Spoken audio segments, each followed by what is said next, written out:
Smoking causes cancer. Smoking kills. புகைப்பிடித்தல் புற்றுநோயை உண்டாக்கும் மற்றும் உயிரை கொல்லும். Consumption of alcohol is injurious to health. மது அருந்துதல் உடல்நலத்திற்கு கேடு. Subscriber real life incident inspired by subscribers. இந்த சந்தாதாரர்களின் உண்மை சம்பவம் உங்களால் உருவாக்கப்பட்டவை.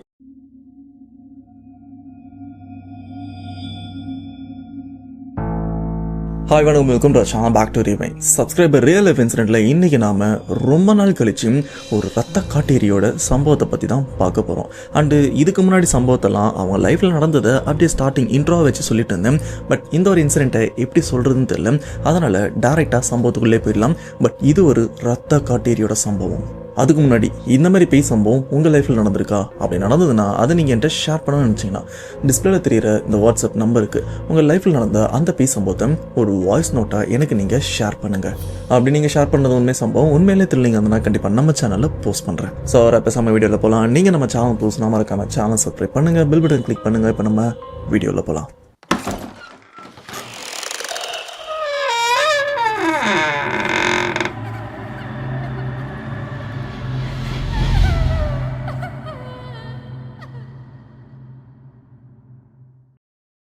இந்த உண்மை சம்பவத்தை நம்ம ஷேர் பண்ண சப்ஸ்கிரைபர் இவரோட நேம் சந்தோஷ். இவர் செங்கல்பட்டு சேர்ந்தவர்.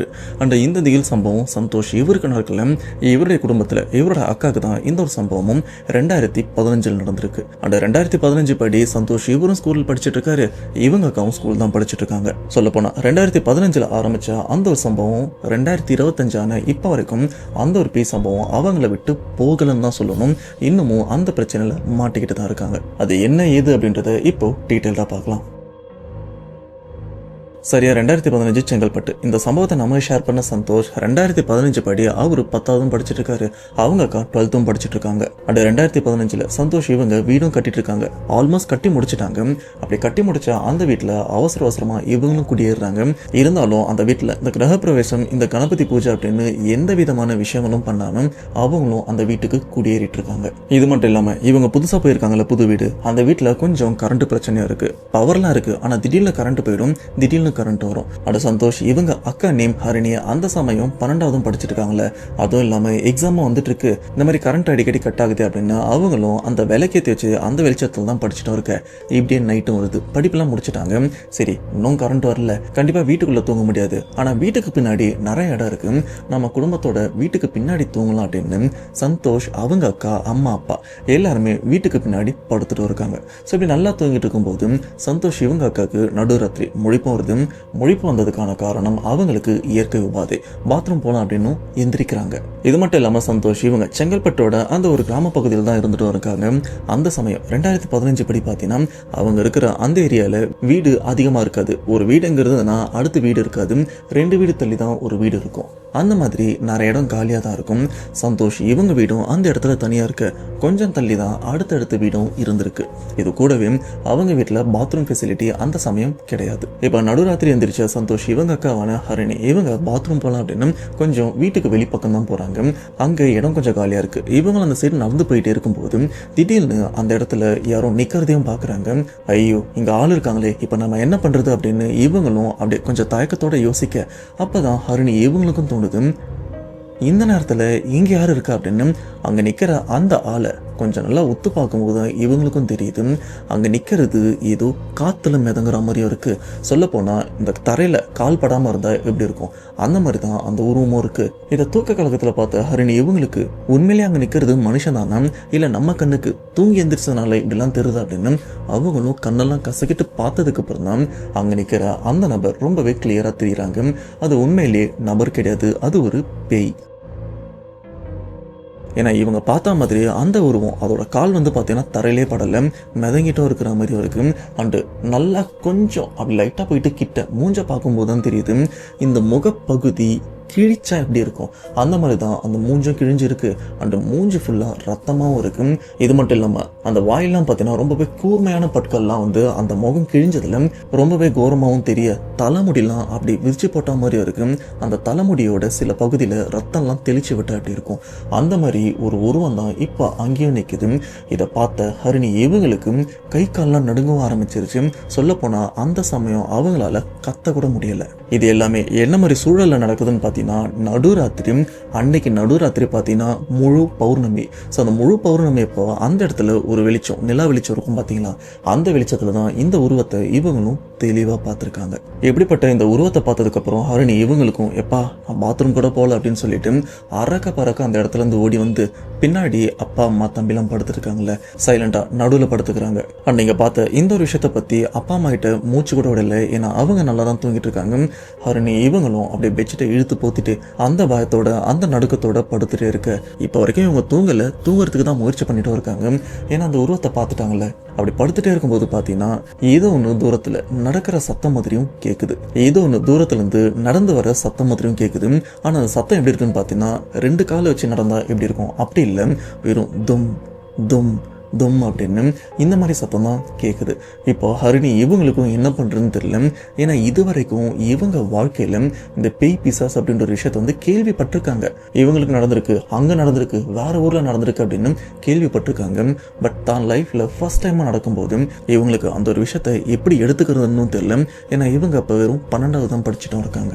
இதெல்லாம் யோசிச்சபடியே படுத்துட்டு இருக்க தூரத்தில் கேட்டால் அந்த ஒரு சத்தம் கொஞ்சம் கொஞ்சமாக இவங்க வீட்டை நெருங்கி வர மாதிரி அந்த சத்தத்தோட அளவு கொஞ்சம் கொஞ்சமா அதிகமாயிட்டே வர இப்ப ஹரிணி இவங்க என்ன பண்றாங்கன்னா பெட்ஷீட்டை இழுத்து போத்திட்டு கண்ணை இறுக்கமா மூடிக்கிறாங்க. அண்ட் அந்த சத்தமும் ஓரளவுக்கு வந்ததுக்கு அப்புறம் அப்படியே அடங்கிருது. அதுக்கப்புறம் அந்த சத்தமும் கேட்கல. ஆனா இப்ப வரைக்கும் ஹரிணி இவங்க கண்ணை திறக்காம இருக்காங்க. ஆனா கொஞ்ச நேரத்துல அந்த சத்தம்லாம் அப்படி அடங்கினதுக்கு அப்புறம் லைட்டா அது கண்ணை மூடினபடி அந்த பெட்ஷீட்டை எடுத்துட்டு கண்ணை பொறுமையாக திறந்து பார்க்குறாங்க. சரி அந்த உருவம் இங்கே எங்கன்னா இருக்கா அப்படின்னு சைடில் பார்க்குறாங்க, உருவம் இல்லை. இந்த சைட்லையும் பார்க்குறாங்க, அப்பாடா எதுவுமே இல்லை அப்படின்னு இவங்க கால் கிட்ட பார்க்கும்போது தான் இவங்க ஈரக்கொள்ளலாம் அப்படியே துடிக்கவும் ஆரம்பிக்குது. ஏன்னா அங்கே பார்த்த அந்த உருவம் இப்போ ஹரிணி இவங்க காலுக்கு பக்கத்தில் தான் நின்று இவங்களே கோரமாக பார்த்துட்டும் இருக்கு. அதே கிழிஞ்ச முகத்தோட ரத்தம்லாம் வழிஞ்சபடி இப்போ அந்த உருவத்தை பார்த்ததுக்கப்புறம் இவங்களுக்கும் கை கால்லாம் நடுங்குது, வேர்க்கவும் ஆரம்பிக்குது. பக்கத்தில் படுத்துட்டு இருக்கிற அப்பா அம்மா யாராச்சும் கூப்பிடலான்னு பார்த்தா இவங்களால பயத்தில் கத்த கூட முடியல. இது ஒரு வேளை இந்த ஸ்லீப்பிங் பேரலைஸாக இருக்குமா அப்படின்னு பார்த்தா கூட அதுவும் இல்லை. ஏன்னா எதுக்கவே அந்த உருவம் இருக்கு, லைவா பார்த்துட்டு இருக்காங்க. ஆனா இவங்களால ஏன் அசைய முடியலன்னா அந்த அளவுக்கு இவங்களும் பயந்துருக்காங்க. உடனே என்ன பண்றாங்கன்னா அந்த பெட்ஷீட்டை மறுபடியும் இழுத்து போத்துட்டு கண்ணை மூடிட்டு பயங்கரமா மனசுல ப்ரே பண்ண ஆரம்பிக்கிறாங்க. ஏன்னா இந்த மாதிரி சூழல்ல நம்ம கத்திட்டோம்னா கண்டிப்பா அது நம்மள இல்லைன்னா நம்ம குடும்பத்தை ஏதாச்சும் பண்ணிருமோ அப்படின்னு ஹரிணி இவங்களுக்கும் ஒரு பயம் இருக்கு. இந்த ஒரு பயமே இவங்களை கத்த விடாம தடுத்துருக்கு. இப்படி கண்ணை மூடினவங்க அடுத்து 5 நிமிஷம் வரைக்கும் கண்டினியூவா ப்ரே பண்ணிருக்காங்க, கண்ணையும் திறக்கல. அதுக்கப்புறம் அந்த இடத்துல ஒரு அமைதியை இவங்களும் ஃபீல் பண்றாங்க. அண்ட் மறுபடியும் பொறுமையா கண்ணை திறந்து டைரக்டா இவங்க கால் பகுதியில தான் பாக்குறாங்க அந்த உருவம் இருக்கா இல்லையா அப்படின்னு. இவங்க எதிர்பார்த்த மாதிரி அந்த இடத்துல அந்த உருவமும் இல்லை. அண்ட் சைட்ல சுத்தி பாக்குறாங்க, எந்த சைட்லயுமே அந்த உருவம் கிடையாது. கொஞ்ச நேரம் வரைக்கும் ஹரிணி இவங்களும் சுற்றி பார்த்துட்டே இருக்காங்க. அண்ட் எந்திரிச்சு உட்காந்து பார்த்துட்டும் இருக்காங்க. இன்கேஸ் தூரத்துலேருந்து எங்கனாச்சும் நம்மளை பார்த்துட்டு இருக்கோம் அப்படின்னு இவங்களும் உட்காந்தபடி சுற்றி பார்த்துட்டு இருக்காங்க. ஆனால் எந்த இடத்துலையுமே அந்த உருவம் திரும்ப இருக்கிறதுக்கான தடயமும் இல்லை. சரி நம்ம ப்ரே பண்ணது ஒர்க் அவுட் ஆயிடுச்சு, அதுவும் இந்த இடத்த விட்டு போயிடுச்சு, நாம சைலண்டாக தூங்கிடலாம் அப்படின்னு இவங்களும் அப்படியே சைலண்டாக பெட்ஷீட்லாம் இழுத்து போத்திட்டு தூங்கிட்டும் இருக்காங்க. பட் கொஞ்ச நேரம் வரைக்கும் இவங்களுக்கு தூக்கமும் வரல. ஏன்னா கண்ணை மூடினாலே அந்த உருவம் இவங்க முன்னாடி வந்து நிற்கிற மாதிரி தான் அந்த ஒரு பயம் இவங்களையும் தொல்லை பண்ணிட்டு இருக்க. ஆனா ஒரு லெவலுக்கு அப்புறம் இவங்களை அறியாமலே தூங்கிட்டு இருக்காங்க. இப்ப நிம்மதியா தூங்கிட்டு இருக்கிற ஹரிணி இவங்களுக்கு அடுத்த ஒரு சம்பவமும் நடக்குது. ஏன்னா தூங்கிட்டு இருக்காங்கல்ல, இப்போ இவன் தூங்கிட்டு இருக்கிறதுக்கு அப்படியே பக்கத்துல யாரோ நடந்து வர மாதிரியும் ஒரு ஃபீல் இருக்கு. இதை ஹரிணி இவங்களும் தூங்கினபடியே கணிச்சிட்டு இருக்காங்க. யாரோ நம்ம பக்கத்துல நடக்கிற மாதிரி இருக்கு, ஒருவேளை அப்பா அம்மா இல்லைன்னா தம்பியா இருக்குமா அப்படின்னு இவங்க அந்த ஒரு சமயம் அதை பெருசா எடுத்துக்கல. ஆனா பக்கத்துல நடந்து வந்தவங்க ஒரு காலை எடுத்து ஹரிணி இவங்க வயிற்று மேல இன்னொரு காலை எடுத்து இவங்க ஆல்மோஸ்ட் நெஞ்சுக்கிட்ட வச்சு நின்னா அந்த வெயிட்டு எப்படி இருக்கும்? சொல்ல போனா வளர்ந்த ஒருத்தவங்க உங்க வயிற்று மேலேயோ இல்ல நெஞ்சு மேலேயோ ஏறினா அந்த வலி எப்படி இருக்கும், அழுத்தம். அதுதான் ஹரிணி இவங்களும் உணர்றாங்க. இவங்களுக்கும் வலி அதிகமாகுது. இப்படி இவங்க நெஞ்சு மேல ஏறி உட்காந்து ஏதோ ஒன்று திடீர்னு இவங்க கழுத்தை பிடிச்சி நெரிக்கவும் ஆரம்பிக்குது. இப்போ ஹரிணி இவங்க என்ன பண்றாங்கன்னா முகத்தை போத்திட்டு இருக்கிற அந்த ஒரு பெட்ஷீட்டை அப்படி விளக்கிட்டு பார்க்குறாங்க. பார்த்தா இவங்களுக்கு மேலே இவ்வளோ நேரம் பார்த்தா அந்த முகம் கிழிஞ்ச ஒரு பேய் சுத்திட்டு இருந்ததுல அதுதான் இப்போ இவங்க மேலேயும் உட்காந்துட்டு இருக்கு. உட்காந்தது மட்டும் இல்லாம அப்படியே கையெடுத்து இவங்க கழுத்தை பிடிச்சி நெரிச்சிட்டும் இருக்கு. இப்போ ஹரிணி இவங்க ரொம்பவே கிட்ட சொல்ல போனா ஒரு அடி டிஸ்டன்ஸ்ல அந்த உருவத்தோட முகத்தையும் பார்க்குறாங்க. அந்த அளவுக்கு அந்த உருவம் ரொம்பவே கோரமா இருந்திருக்கு. சாதாரணமா பேய்ங்க மூஞ்சில கத்தியை வச்சு கீறி வச்சா ஒரு மாதிரி இருக்கும், அதே முகத்தை கிழிச்சா எப்படி இருக்கும், பார்க்கறதுக்கு அருவருப்பா பயங்கரமா கோரமா இந்த மாதிரி நிறைய வார்த்தை சொல்லலாம். அந்த பல்லுகள் எல்லாம் ஒரு மாதிரியா இருக்கு. இப்படிப்பட்ட விஷயத்த கிட்ட பார்க்கும்போது ஹரிணியோட மனநிலைமை எப்படி இருக்கும்? இப்படி அந்த உருவம் ஹரிணி இவங்க கழுத்தை பிடிச்சி நெரிக்கும் போது ஹரிணி இவங்களும் கத்த முயற்சி பண்றாங்க. ஆனா காத்து மட்டும்தான் வெளியிலே வந்துட்டு இருக்கு. இந்த இடத்துல ஹரிணி அவங்க அம்மாவை பத்தி ஒரு விஷயம் சொல்லணும்னா, அவங்க தூங்கும்போது நல்லா தூங்கினாலும் சரி நார்மலா தூங்கினாலும் சரி ஏதாச்சும் சின்ன ஒரு சத்தம் கேட்டதுன்னா உடனே எந்திரிச்சிருவாங்க. ஆனா அன்னைக்குன்னு பார்த்து ஹரிணி இவங்க கூப்பிட முயற்சி பண்றாங்க, வார்த்தை வரல, இருந்தாலும் கழுத்தை நெரிக்கும் போது ஒரு மாதிரி மூச்சு காத்து விடுவோம்ல, அந்த சத்தம் நல்லா தான் கேட்குது. ஆனா அப்படி ஒரு சத்தம் வந்தும் கூட ஹரிணி அவங்க அம்மா கண்முழிக்கவும் இல்லை. இந்த இடத்துல ஹரிணி இவங்க மரணத்தோட போராடிட்டும் இருக்காங்க. இவங்களுக்கு இப்போ என்ன பண்றதுன்னு தெரியல. அந்த உருவம் இவங்க கழுத்தை நெரிக்க இவங்க கண்ணு கொஞ்சம் கொஞ்சமா அப்படியே சொருக்கவும் ஆரம்பிக்குது, அதாவது இருட்டாகவும் ஆரம்பிக்குது. அப்ப ஹரிணி இவங்களுக்கும் கிளியரா புரிஞ்சிச்சு, இன்னும் கொஞ்சம் விட்டோம்னா கண்டிப்பா நாம சாகிறதுக்கு கூட வாய்ப்பு இருக்கு, இதை நாம இப்படியே விடக்கூடாது அப்படின்னு சொல்லிட்டு இவங்களோட மொத்த எனர்ஜியை பயன்படுத்தி அந்த இடத்துல திடீர்னு கத்திடுறாங்க. அப்படி கத்தினதுக்கு அப்புறம் இந்த ஒரு சத்தம் ஹரிணி அவங்க அம்மாக்கும் கேட்டுது. உடனே அவங்களும் எந்திரிச்சு, ஏம்மா என்னாச்சு, ஏன் அலர்னு அப்படின்னு கேட்க கொஞ்ச நேரத்துக்கு ஹரிணி இவங்களும் மூச்சு வாங்க வாங்க பேச்சு வராம ஒரு மாதிரி பயத்தோட தான் அவங்க அம்மாவே பார்த்துட்டு இருக்காங்க. ஹரிணி இவங்க அம்மாவும் என்னாச்சுமா என்னாச்சு அப்படின்னு அவங்களும் கேட்க, ஆனா கொஞ்ச நேரம் கழிச்சு தான் ஹரிணி இவங்களும் பேச ஆரம்பிக்கிறாங்க. அம்மா தூங்கிட்டு இருக்கும்போது ஏதோ ஒன்று என் மேலே ஏறிச்சுமா, என் கழுத்தை இவ்வளோ நேரமாக நெரிச்சிட்டு வந்தது. நானும் பக்கத்தில் படுத்துட்டு இருக்கிற ஒன்றையும் சரி அப்பாவையும் சரி எழுப்ப முயற்சி பண்ணேன், ஆனால் என்னால் நகரக்கூட முடியல, அது என்ன நகரம் விடலை அப்படின்னு இப்போ நடந்த அந்த ஒரு விஷயத்த அம்மா கிட்ட சொல்லும்போது இப்போ ஹரிணி அவங்க அம்மாவுக்கு என்ன பண்ணுறதுன்னு தெரியாமல் பயத்தோட அந்த இடத்த அப்படி சுற்றி பார்க்குறாங்க. பார்த்தது மட்டும் இல்லாமல் காற்று வரலனாலும் பரவாயில்ல, நீ உள்ளே போய் படு அப்படின்னு ஹரிணி அவங்கள உள்ளே அனுப்பிடுறாங்க. அந்த அம்மா இவங்களும் உள்ளே போயிட்டு பூஜை ரூமில் நல்லா ப்ரே பண்ணிட்டு அந்த திருநீர்லாம் எடுத்து ஹரிணி இவங்களுக்கும் வச்சு விடுறாங்க. ஸோ இதுக்கப்புறம் ஹரிணி இவங்களுக்கு எந்த பிரச்சனையுமே அந்த இரவு நடக்கலை. ஆனால் அந்த சம்பவம் நடந்த அடுத்த 3வது நாளில் பார்த்தீங்கன்னா ஹரிணி இவங்க ஊரில் இருக்கிற கோவிலோட திருவிழாவும் நடக்குது. அந்த திருவிழா ஒரு சைடு நடந்துட்டு இருக்கு. அதே போல் அன்னைக்கு நைட்டும் பார்த்தீங்கன்னா இவங்க வீட்டில் கரண்ட்டு கட் ஆயிருது. ஆனால் இடைப்பட்ட அந்த 2 நாள் எந்த பிரச்சனை நடக்கல. ஸோ இதனால் ஹரிணி இவங்களும் சரி கரண்ட் கட் ஆயிருச்சு, உள்ள காற்றே வரமாட்டேங்குது, நாம் அம்மா கூட படுக்கலாம், அதான் இந்த 2 நாள் எதுவுமே நடக்கல அப்படின்னு ஹரிணி இவங்களும் அவங்க அம்மா அப்பா கூட அந்த வீட்டு பின்பகுதியில் படுத்துட்டு இருக்காங்க. ஆனா என்னதான் ஹரிணி இவங்க தைரியமா இருந்து பின்பக்கம் படுத்துட்டு இருந்தாலும் அவங்களுக்கு அந்த பயம் இருந்துட்டும் இருக்கு. அந்த 2 நாள் கழிச்சு இப்பதான் நம்ம வெளியில படுக்கிறோம், ஒருவேளை திரும்ப அந்த உருவம் நம்மளை அந்த மாதிரி தொல்லை பண்ணும் இல்லை நம்மளை கொல்றதுக்காக வருமா அப்படின்னு இவங்களுக்கும் ஒரு பயம் இருக்கு. தூங்கிட்டு இருக்கும்போது அடிக்கடி முடிச்சு பார்க்குறாங்க, திடீர்னு எதனா வந்துருச்சோ, இங்கே நிற்குதோ அங்கே நிற்குதோ அப்படின்னு அந்த பயம் இவங்களுக்கு இருந்துட்டு தான் இருக்கு. இப்போ ஹரிணி இவங்களும் சரி அதான் எதுவும் இல்லையே நிம்மதியாக தூங்கலாம் அப்படின்னு சொல்லிட்டு இவங்களும் அப்படியே கண்ணை மூடி தூங்கிட்டே இருக்காங்க. ஆனால் கொஞ்ச நேரம் கழிச்சு பார்த்தீங்கன்னா யாரோ ஒருத்தவங்க ஹரிணி இவங்க மேலே ஏறி உட்காந்து சடனாக இவங்க கழுத்தை பிடிச்சி நெரிச்சா எப்படி இருக்கும், இது எல்லாமே பார்த்தீங்கன்னா சடனாக நடக்குது. இதுக்கு முன்னாடி யாரோ நடந்து வர மாதிரியும் இவங்க மேலே கால் வச்சு ஏறுற மாதிரி இருந்ததில்ல, இப்போ அப்படி இல்லை, திடீர்னு யாரோ இவங்க மேலே ஏறி இவங்க கழுத்தையும் நெரிக்கிறாங்க. ஹரிணி இவங்களும் பயத்தில் கண்ணை திறந்து பார்த்தா இதுக்கு முன்னால் பார்த்த அதே கொடூரமான உருவம் தான் அந்த முகம் கிழிஞ்ச உருவம், அதுதான் இப்போ ஹரிணி இவங்க கழுத்தை நெரிச்சிட்டும் இருக்கு. ஹரிணி இவங்களும் இப்போ மரண பயத்திலே இருந்துட்டு இருக்காங்க.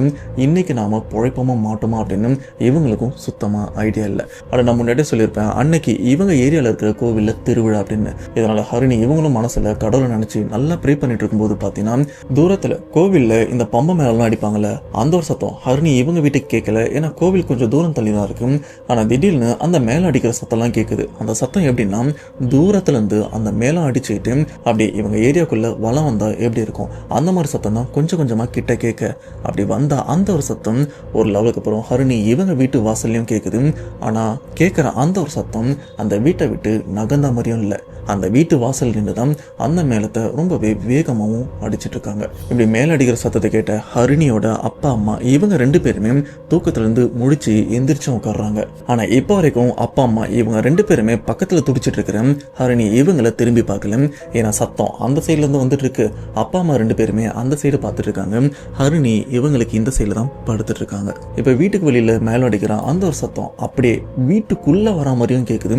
என்ன இது, நம்ம வீட்டுல மேல அடிச்சுட்டு வராங்களே அப்படின்னு ஹரிணி அவங்க அப்பா அம்மாவும் எந்திரிச்சு நிற்கும் போது பாத்தீங்கன்னா அந்த மேலே அடிச்சுட்டு வர அந்த கும்பல்ல ஒருத்தருக்கு சாமி வந்திருக்கு. அவர் கையில காப்பும் கட்டியிருக்காரு. அப்படி சாமி வந்த அந்த நபர் ரொம்பவே வேகமா வந்து ஹரிணி இந்த சைட்ல துடிச்சிட்டு இருக்காங்கல்ல, உயிருக்கு போராடிட்டு டைரக்டா ஹரிணி கிட்ட வந்து ஹரிணி மேல உட்காந்துருக்கிற அந்த உருவத்தோட தலைமுடிய அப்படி கொத்தா பிடிச்சி இழுக்கும் போதுதான் ஹரிணியோட அப்பாவும் சரி அம்மாவும் சரி இங்கே அவங்க பொண்ணு உயிருக்கு போராடிட்டு இருக்கா அப்படின்ற ஒரு விஷயத்தையே பார்த்து பதறவும் ஆரம்பிக்கிறாங்க.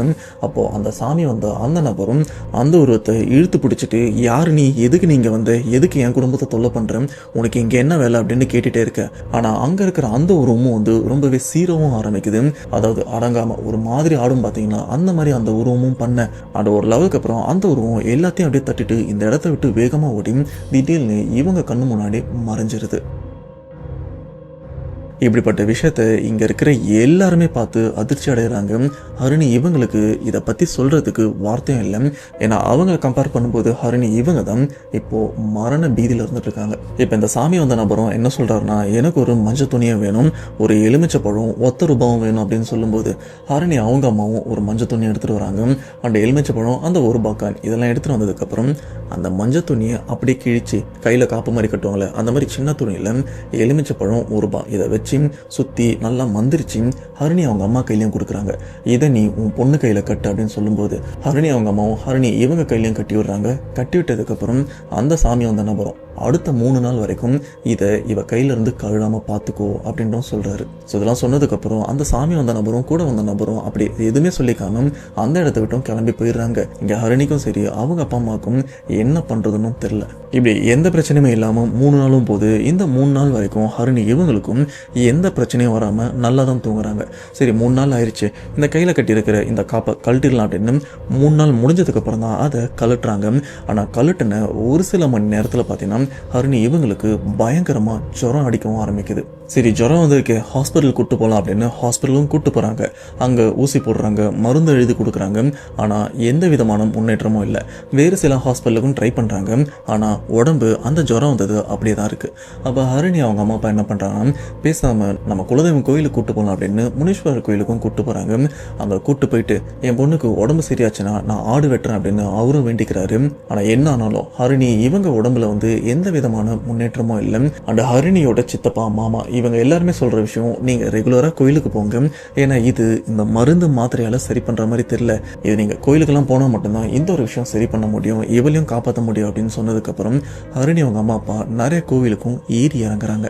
இப்படி கடைசியா ஒரு கோவிலுக்கும் போறாங்க. அங்க போனதுக்கு அப்புறம் தான் அங்க இருக்கிற பூசாரி, இதுக்கு முன்னாடி மற்றவங்களாம் சொல்லியிருப்பாங்கல்ல, மற்ற இடத்துக்குலாம் போய் என்ன ஏதுன்னு கேட்டிருப்பாங்கல்ல, அவங்கெல்லாம் சொல்லாத ஒரு விஷயத்த இங்க இருக்கிற பூசாரியும் சொல்றாரு. அது என்னன்னா, உன் பொண்ணு இப்போ உயிருக்கு போராடிட்டு இருக்கா, உன் பொண்ணுடைய உயிர் இப்போவா பொண்ணு துடிச்சிட்டும் இருக்கு, அதுக்கு காரணம் இப்போ உன் பொண்ணு ஒரு ரத்த காட்டேரி பிடிச்சிட்டு இருக்கு, சொல்ல போனா உன் பொண்ணோட உயிர் அந்த ரத்த காட்டேரி கையில தான் இருக்கு, அது அவ்வளோ ஈஸியா வராது, வந்துச்சுன்னா உயிரை எடுக்காம போகாது அப்படின்னு நிறைய பயமுறுத்துற மாதிரி விஷயத்தெல்லாம் அந்த பூசாரி ஹரிணி இவங்க அம்மா அப்பாட்ட சொல்லும்போது இவங்க மனநிலைமை எப்படி இருக்கும்?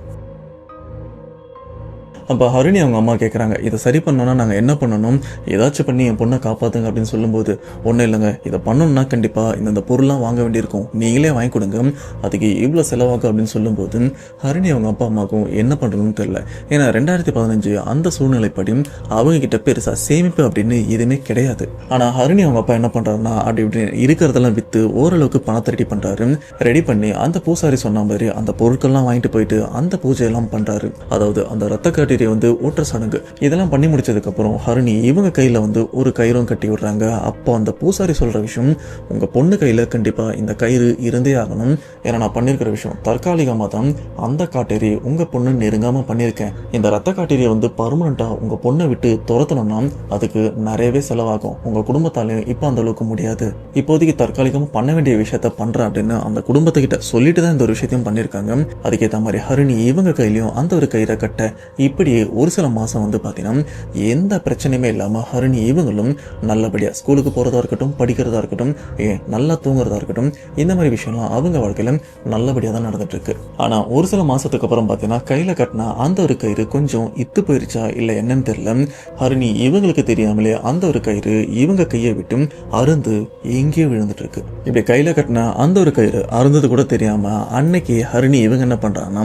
அவங்க வீட்டிலேருந்து கரெக்டாக ஒரு 10 வீடு தள்ளி ஹரிணியோட ஃப்ரெண்டு வீடும் இருக்குது. 2 பேருமே ஒரே ஸ்கூல் தான் படிக்கிறாங்க. அண்ட் அந்த சமயம் பப்ளிக் எக்ஸாமும் நடந்துட்டு இருக்கு. சரி, எக்ஸாமுக்கு படிக்கலாம் அப்படின்னு குரூப் ஸ்டடி அப்படின்னு அவங்க ஃப்ரெண்ட்ஸ் எல்லாருமே அந்த ஒரு ஃப்ரெண்ட்ஸ் வீட்டில் மீட் பண்ணி நைட் 8 மணி போல் படிக்க ஆரம்பிச்சு நடுராத்திரி 12 மணி வரைக்கும் படிப்பாங்க. ஸோ இப்படியே ஹரிணியும் சரி அவங்க ஃப்ரெண்ட்ஸும் சரி எக்ஸாமுக்கு இவங்களும் படிச்சுட்டே இருக்கு. இப்படியே டைம் போய்கிட்டே இருக்கு. அண்ட் இந்த இடத்துல ஒரு விஷயம் சொல்லணும்னா இந்த டீம்லேயே ஹரிணி இவங்க மட்டும்தான் ஹிந்து, மற்ற எல்லாருமே கிறிஸ்டியன். இப்படி எல்லாருமே உட்காந்து படிச்சுட்டு இருக்காங்க. அப்படி படிச்சுட்டே இருக்கும்போது ஹரிணி இவங்களும் அப்படியே சுற்றி அப்படியே வேடிக்கை பார்த்துட்டு புக்கில் இருக்கிற விஷயத்த வந்து அப்படியே படிச்சுட்டே இருக்கும்போது பார்த்தீங்கன்னா தூரத்தில் யாரோ ஒருத்தவங்க நிற்கிறாங்க. அப்படி நிற்கிற அந்த ஒரு உருவம் இங்கே பசங்க உட்காந்துருக்காங்களே இவங்களை பார்த்த மாதிரி தான் இருக்குது. இதை பார்த்த ஹரிணி இவங்களும் சரி நம்ம ஏரியாவை சேர்ந்த யாரோ ஒருத்தவங்க நிற்கிறாங்க போல இருக்கு அப்படின்னு இவங்களும் படிச்சுட்டே இருக்க. ஆனால் படிச்சுட்டு இருக்கும்போதும் அப்பப்போ திரும்பி பார்ப்பாங்க. ஆனால் அங்கே நிற்கிற அந்த நபர் இவங்களை தான் பார்த்துட்டும் இருக்காங்க. அப்போ தான் ஹரிணி இவங்களுக்கும் தோணுது, என்ன நம்மளே பார்த்துட்டு இருக்காங்க, வேற வேலை இல்லையா, டைம் என்ன ஆகுதுன்னு பார்த்தா மணி 10:30 மேலே ஆகிட்டு இருக்கு, இந்த நேரத்தில் இங்கே யாருமே நிற்க மாட்டாங்களே அப்படின்னு இவங்களும் கொஞ்சம் உத்து பார்க்கும்போது தான் தெரியுது அங்கே நிற்கிறது இத்தனை நாள் ஹரிணி இவங்களை ஃபாலோ பண்ணிட்டு இருந்த அந்த ஒரு உருவம் கொஞ்ச நாளாக ஃபாலோ பண்ணாமல் இருந்ததில்ல. ஹரிணி இவங்களும் நிம்மதியாக இருந்தாங்க.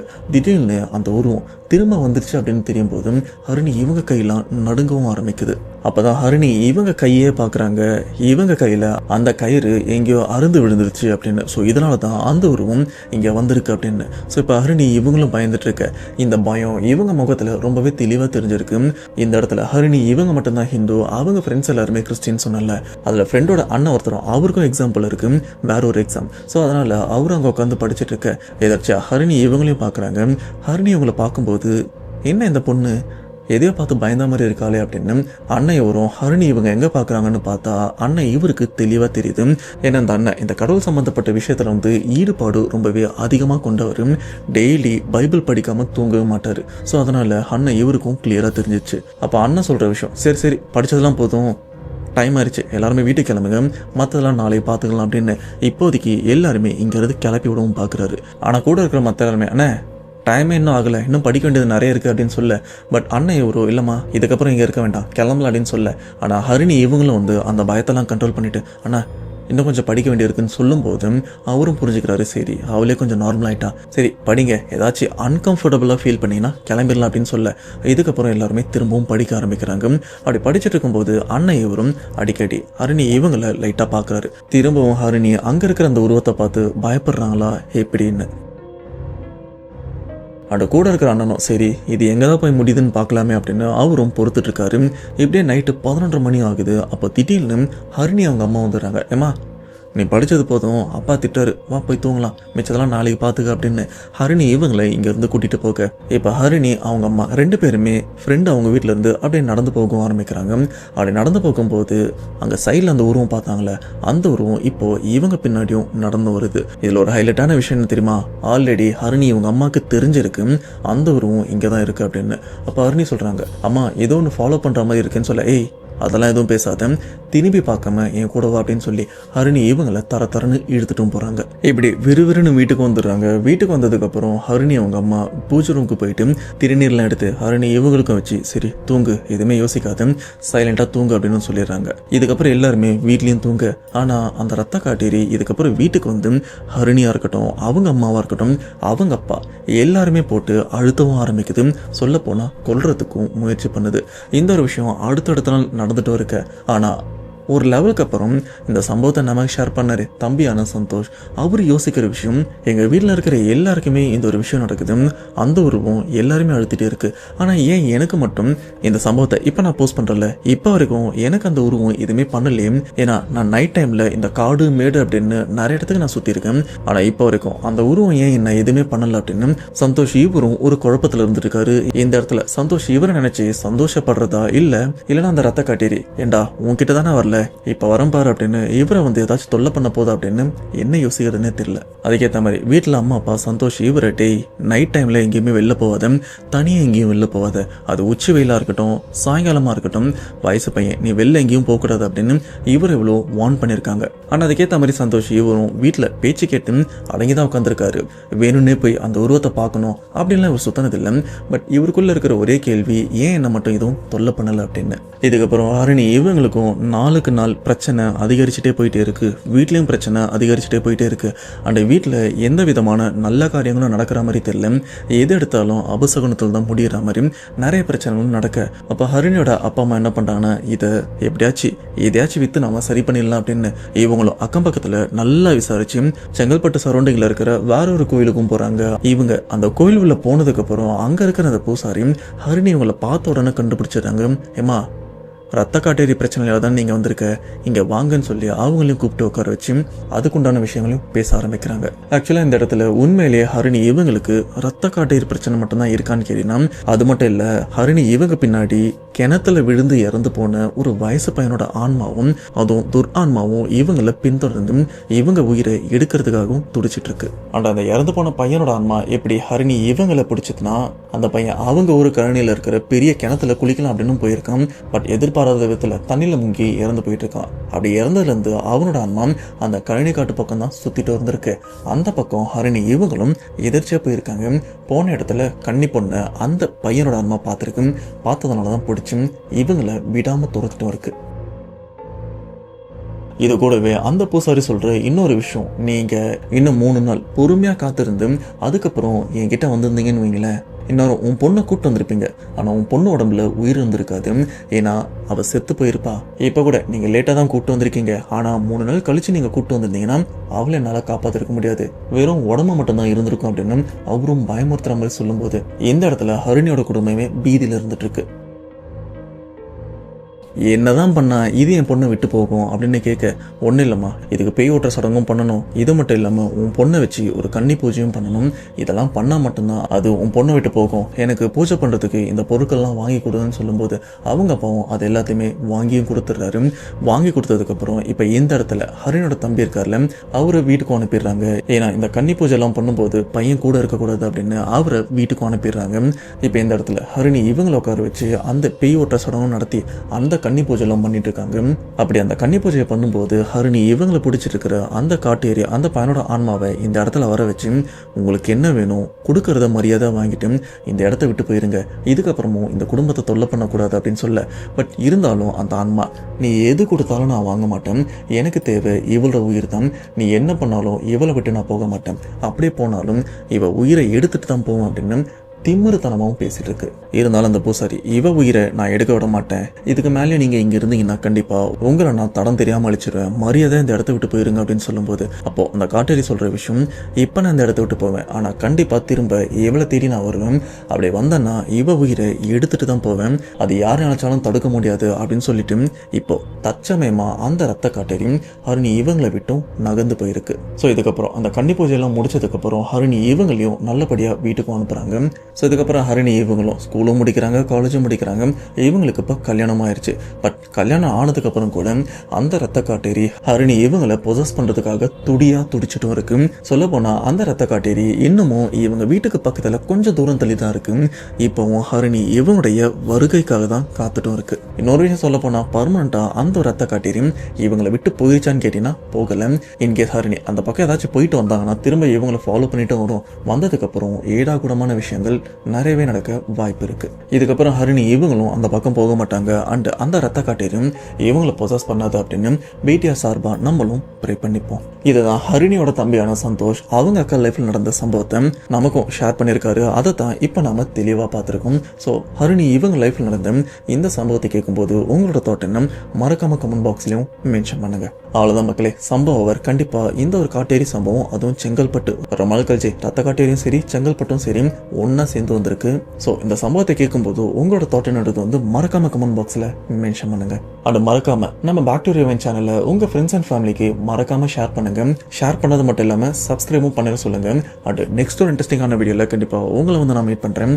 அதுவரை உங்கள் மீது விடைபெறுவது உங்கள் நான். பாய்.